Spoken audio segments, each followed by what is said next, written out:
കേരള നിയമസഭയുടെ 25ാം സ്പീക്കറായി മുതിർന്ന കോൺഗ്രസ് അംഗവും കോട്ടയം MLAയുമായ തിരുവഞ്ചൂർ രാധാകൃഷ്ണൻ. ശക്തമായ മത്സരത്തിനൊടുവിൽ നിയമസഭയിൽ നടന്ന വോട്ടെടുപ്പിൽ 101 വോട്ടുകൾ നേടിയാണ് അദ്ദേഹം സ്പീക്കർ പദവിയിലേക്ക് എത്തിയത്.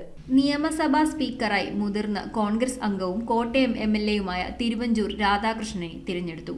Shri Thiruvanchoor Radhakrishnan, a veteran political leader and uncorrupt so far, great experience in political and parliamentary field, former Home Minister, simple and accessible to all. He is declared elected as Speaker of the 16th Kerala Legislative Assembly. മൂന്ന് മുന്നണികളും മത്സരിച്ചതിനാൽ നിയമസഭയിൽ നടന്ന വോട്ടെടുപ്പിലായിരുന്നു തിരഞ്ഞെടുപ്പ് നടന്നത്. തിരുവഞ്ചൂർ രാധാകൃഷ്ണന് 101 വോട്ടുകളും LDFിൽ നിന്നുള്ള AC Moideen 35 വോട്ടുകളും NDയിൽ നിന്നുള്ള Chathannoor MLA BB ഗോപകുമാറിന് 3 വോട്ടുകളും ലഭിച്ചു. 138 വർഷത്തെ പാരമ്പര്യമുള്ള നിയമസഭയിൽ 25ാമത്തെ സ്പീക്കറായി തിരഞ്ഞെടുക്കപ്പെട്ടതിൽ അഭിമാനമുണ്ടെന്ന് തിരുവഞ്ചൂർ രാധാകൃഷ്ണൻ പ്രതികരിച്ചു.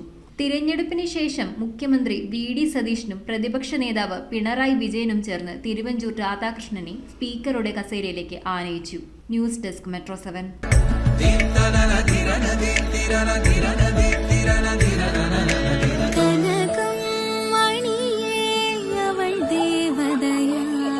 സ്നേഹം പൊന്നണിയട്ടെ. Sevens golden diamonds, Eramalloor, Vadathala.